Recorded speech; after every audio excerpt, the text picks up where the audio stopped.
What is going on, guys? Jack here, and welcome back to episode number 67 of Park to Prem here with Nottingham Forest. And if you think my voice sounds maybe a little raspy, I've just got a sore throat today, everyone. But we're going to get through things, and of course today we have got a slightly shorter episode. We're going to be taking on FC Porto in the second leg of the Champions League. Of course, if you don't know how the first leg went, make sure to go back and check out the previous episode. It was, of course, the games against Porto away from home, as well as a game against Chelsea in the EFL Cup final. And there was a small little signing we made as well on the side that you might have heard of him. It's Killian something or other. I'll let you go watch that if you want to find out more about him. But today, we got the second leg against FC Porto. We're going to do that pretty early on in today's episode. And then for the second half of today's video, we're going to take a look at a short list I've made of all of our former players at both Boston and Lincoln, as well as have a look at both Boston and Lincoln and kind of see what they're getting up to. Of course, I have two former clubs, two teams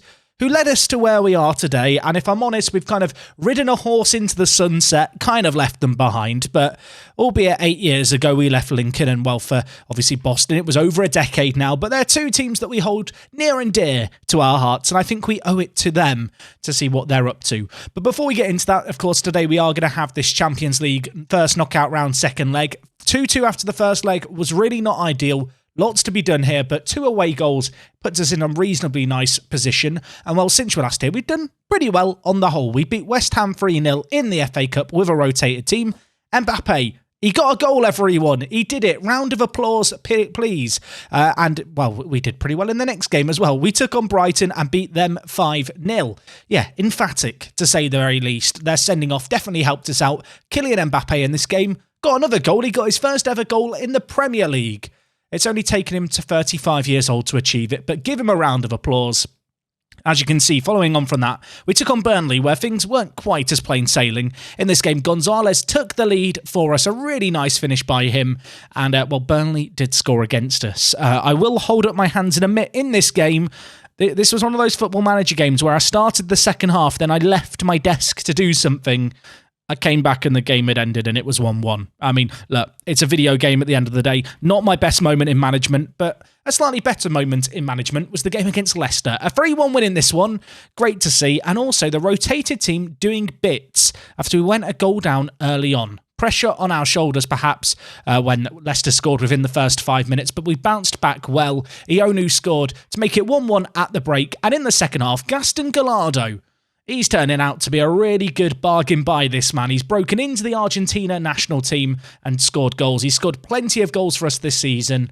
I'll tell you what, at £8 million, I don't know if we found a better bargain throughout the last few years, at least, at Nottingham Forest. I feel like he is an uncharacteristically cheap transfer, but a player who just seems to regularly pop up with goals on both the left and right-hand side. Of course, a super versatile player, and, well, he's not doing too bad. 8 goals, 6 assists in 20 matches, of which only 16 are starts.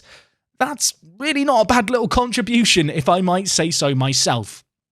Anyway, it was a rotated 11 for that most recent game against Leicester.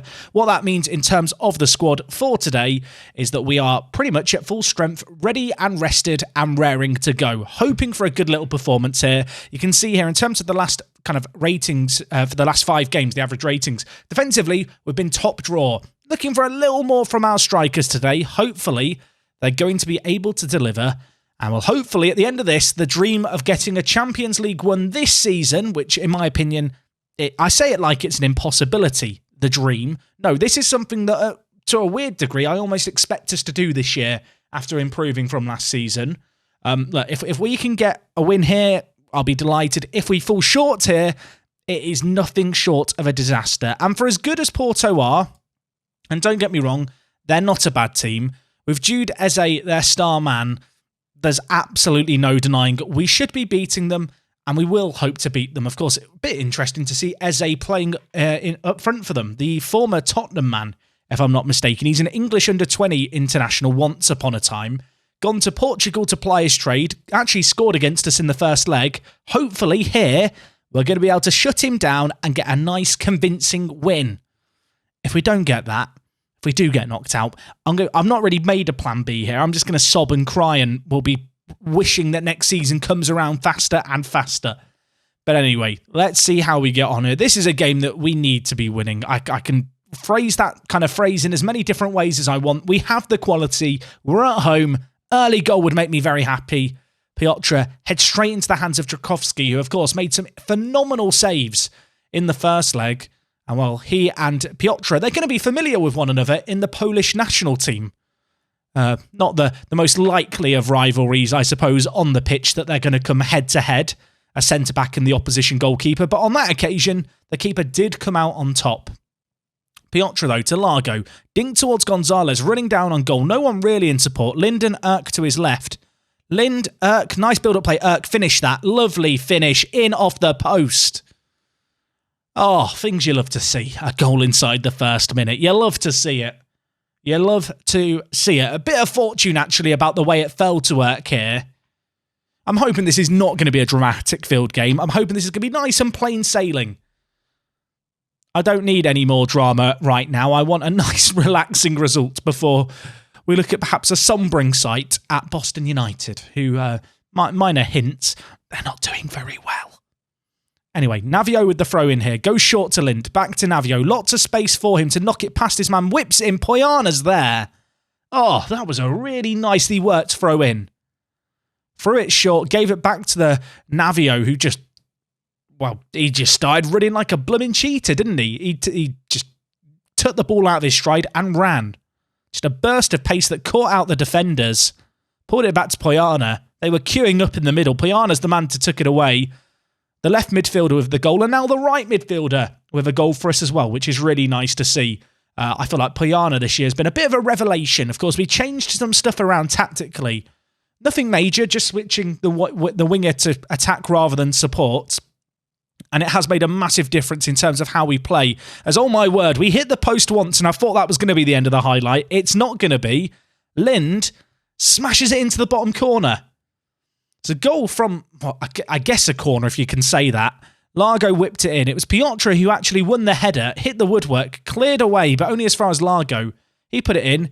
Piccione headed it down, and then Lind on the half volley as the ball rises just smashes it into the back of the net. It's 3-0 here after half an hour. And, well, it was a competitive first leg. This game is very quickly becoming slightly not so competitive, if I might say so myself. There could be more. There could be more. Gonzalez very nearly got on the end of that ball through. He dealt with it on that occasion.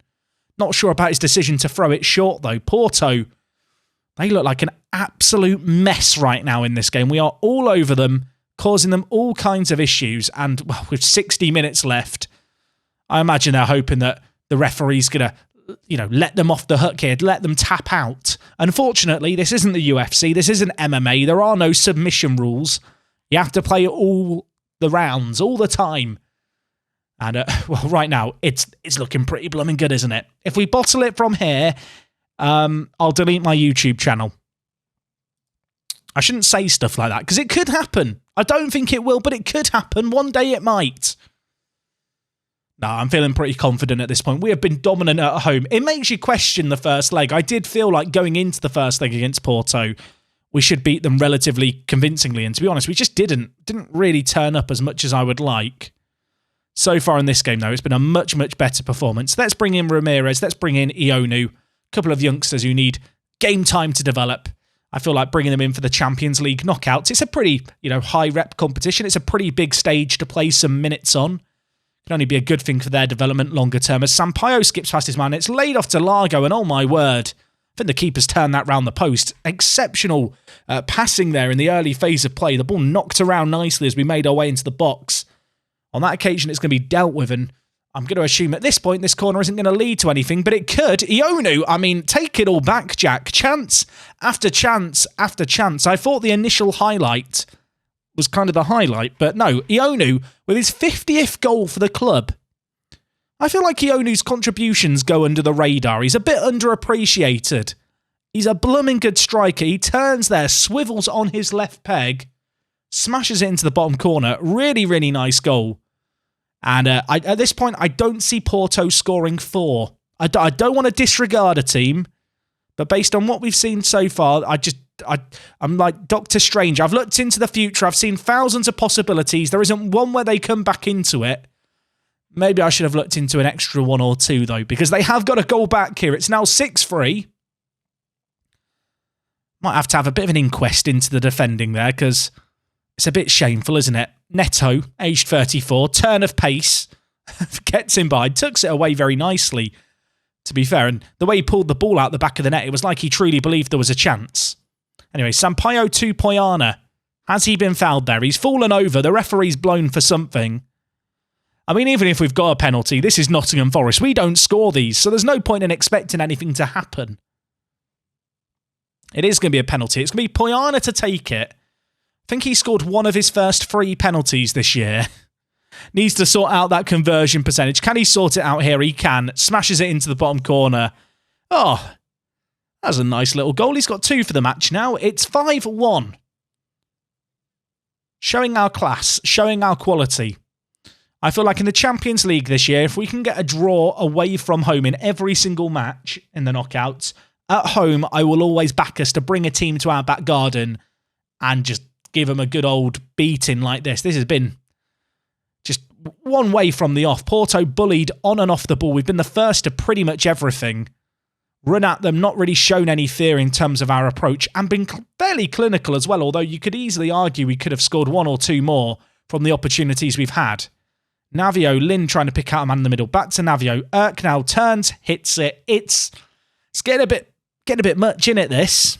I might have to start covering my eyes. I don't know if I want to witness this. I may not be able to forget about it. It's 6-1 with 15 minutes left. And I know at this point someone's probably thinking, Jack, lower the tempo, rest the players. Look, that's not the Nottingham Forest way. We go for blood. We go in for the kill. And we want to do it for the thrill as well. Look at this. This has been absolutely exceptional. I will say Drakovski, who was exceptional in the first leg, not been quite so good here for Porto. It's been, well, a pretty straightforward match as far as I'm concerned. A few early goals, and then from there we just kind of fell into a groove and did our thing. Ionu's 50th goal for the club is absolutely great news. Erk with 2 and Poyana with 2 as well. I feel like that is testament to the benefits of the changes we've had this year. Whilst perhaps we do concede 1 or 2 more goals than last season, going forward we look just more and more deadly than ever.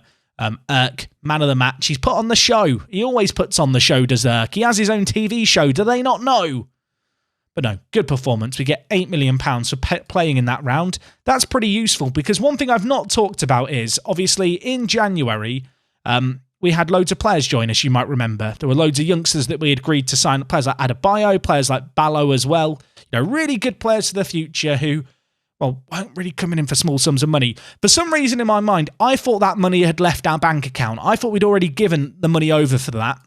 We haven't. There's £103 million in the red here. Now, I'm not panicking. It's fine. We're spending within our budgets. The spending in the summer might be somewhat limited unless we can find 1 or 2 players to shift on, though. Yeah, it's not a particularly pretty sight. Of course, the new stadium doesn't really help things on the financial front. I'm just going to work on the assumption that it'll be fine and we don't need to worry. But anyway, shall we, for the second half of today's episode, look at our former teams? We're not going to go too crazy in depth because, of course, we left Lincoln, 8 years ago now, 7 years ago now. Boston was even longer ago than that. Things have changed at the club since we were there, but nevertheless, I think it's nice to look at how they're getting on. And I think we'll start off here with Lincoln, whom, of course, we left upon promotion to the Championship in 2026. You can see since then, they've been remarkably consistent, everyone. They've never been relegated. They did get very close and finished 20th one year, but they've kind of just done fine. I say that. They are in a bit of danger this year because they're down in 20th again on 41 points. But they are just a team who lurk around the bottom half of the Championship, which, to be honest, given the club's finances, given the situation, is kind of not entirely surprising. What you can see here is the fact that Keith Alexander Park is their stadium, a stadium named after Keith Alexander, one of Lincoln's managers, a really nice bloke as well. A bit of an odd one here, but his son actually played for the same youth football team that I played for, and you'd often see him around the village that I lived in growing up in the Lincolnshire area. A really nice guy. He's a legend of the game. Sadly, he passed away a few years ago, but in game, they've got a stadium named after him, which I think is really, really cool. Obviously, we improved the training and youth facilities a lot during our time there. They still reap the benefits of those club balance currently sits at £8 million. They are massively under the wage budget, so they could afford to spend a little bit more, but of course they are being quite kind of sensible with their money. In terms of their squad, it's a completely different team to the team that was here when we took over. But if we just look at kind of homegrown players, there's a handful of players here who are homegrown at club, including a few who are dressed up in the first team on the bench. Players like Paul Lewis and players like Jim Ward. You know, players who have come through an academy that we helped establish.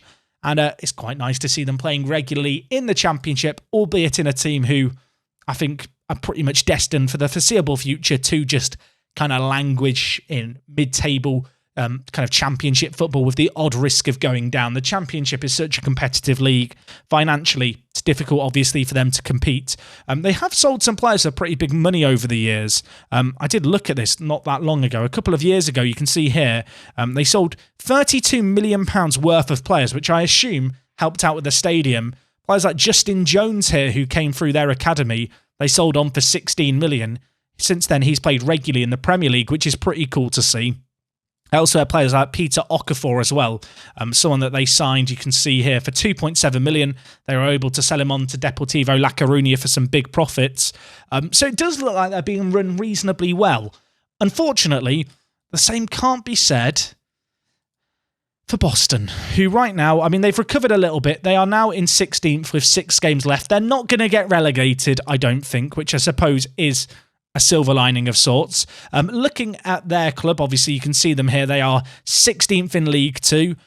We left them actually before they got promoted from the National League back in 2023. We saw them rise up through the ranks. Of course, they did have one season in the Championship, but they've had a couple of relegations now in the last 4 years, and now they're back down in League Two. You can see some of that money from the sales of players like Sam York. Sadly, it's kind of been drained away over time. £2.4 million in the club balance. There's some money for them to spend, to be fair, but they don't want to spend it because I suppose they don't want to spend out of their means. In terms of the team, I don't think there's even any players here who were at the club when we left. Of course, when we left, it was a long time ago now at this point. In terms of their facilities, because of course we did help out Boston by improving theirs. You can see here their kind of youth recruitment and coaching is lacking a little bit, but their training facilities and youth facilities are still very good. I'm curious for them. Have they got any particularly good homegrown at club players who have come through? Players like Jacob Beck, it would seem, 21 years old. He came through their academy. He's got 8 goals this year in League Two. Hardly setting the world alight, but he came through their academy, as did Benham here, who came through back when they were in League One, has played regular football for them for a few years without ever really shining. But it's good to see that they are at least kind of sticking to some of their roots when it comes to players that came through. Obviously, compared to Lincoln, not quite had the same progression, shall we say, since we left the club. Although they did get those promotions after we left, so they definitely short-term were fine once the money started drying up, once the Sam York money was gone. Sadly for them, it looks like they've struggled a little bit. If we just look at Sam York, he is currently playing for Augsburg in the Bundesliga 2. He's doing okay for them. He was signed for £4.9 million, but of course, that £11 million that we received for him from Southampton does seem like a pretty enormous sum of money at this moment in time. Anyway, if we just look at the shortlist here, I built up a shortlist made up of players who were at the clubs when we were around. Marky Cooper fan club, rejoice, your boy is not retired. I will say a lot of players did retire. Players like Quansah just no longer play. Players like Mark Cooper, they've had a bit of a rough career, bless him. To be fair, he got promoted last year with FC United from the Vanarama National North, but compared to the days where we were selling him for 1.4 million, and of course signing him to join us at Lincoln, his career's kind of taken a downwards turn. I think he actually looks worse than he looked 10 years ago. And yeah, he's not been a regular feature of the Northern Ireland side. However, one player who's been a infrequent, I guess, appearance maker for Northern Ireland is William Cassidy. Remember this guy? Yeah, he came through at Boston United, was a key part of our defence. And well, right now he is residing in MLS, where, to be honest, he doesn't look that bad at 28. There's a few other players as well who have followed in his footsteps. Callum Green. Yeah, another player who we took from both Boston and Lincoln up with us. He's now playing for LA Galaxy alongside Andre Grundy, who came through the Boston youth intakes many, many years ago now. You can see LA Galaxy signed him for £14 million. It would seem that a lot of the former players have just ended up playing in MLS, which is a little bit bizarre, I suppose. You can see here, Miles O'Reilly, he was a youngster at Boston. Just as we left, he was coming through. I think he played a few games for us that season. You can see he's playing for Burnley now, where he's actually played one game in the Premier League. So good to see a graduate of the Boston United Academy playing in the Premier League on a, albeit infrequent basis. You'll notice here that I've got players highlighted and sorted by value, and there's only 24 players in this list. I can assure you this list had over 80 players in it when I started it, but sadly, as I mentioned, a lot of players have just retired over time. Obviously, players like Ryan Kerr look like good centre-backs at one point for us. Also, a few real players around. Players like Zach Dronfield, who, of course, we signed from Norwich on a free. He got around a little bit after his time at Boston. He played in the Championship last year, to be fair, but unfortunately was relegated with Ipswich. Bit of a heel turn to see him start at Norwich and ending his career, it would seem, at Ipswich Town. That would not go down particularly well. But as I scroll through, you might notice a few other players. Players like Salisbury. Yeah, he's playing for Wrexham right now. One of the, the survivors, I suppose.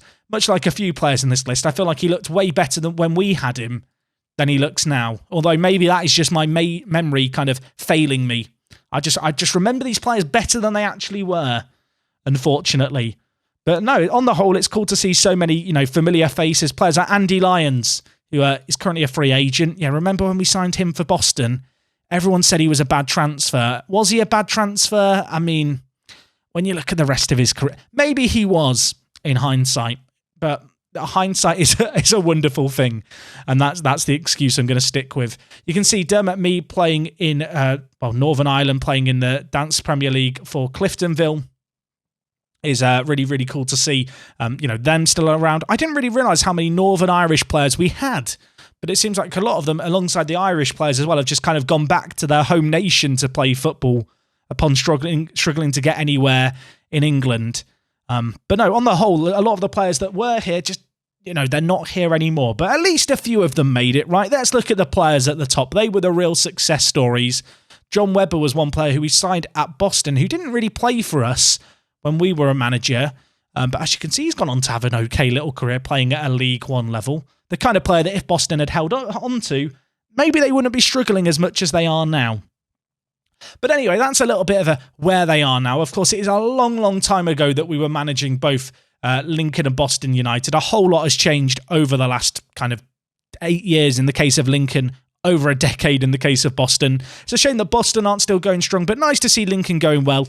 And I don't know. I feel like this video was quite nice just to give us some closure on those teams because, let's be honest, they are quite far departed from the teams that we knew once upon a time. Anyway, gang, that is going to be all from me today. In terms of when we're going to be back, we're going to have the next round of the Champions League to look forward to. I'm not sure who we're going to be playing just yet, but we have got a youth intake between then and now. Let's keep our fingers crossed. It's a little better than the preview suggests. If it's not, I'll cry a little bit and we'll move on with our lives. And hopefully, we're going to get a relatively easy draw in the Champions League. We make it to the quarterfinals already. Hopefully, we're going to be able to make it through a few more rounds and lift it all come the end of the year. So, that's all from me today. Thank you for watching. I'm just rambling on now. I'll see you guys again tomorrow. Thank you for your support on this series. And it is me, Jack, and I will talk to you guys in a bit. I'm out.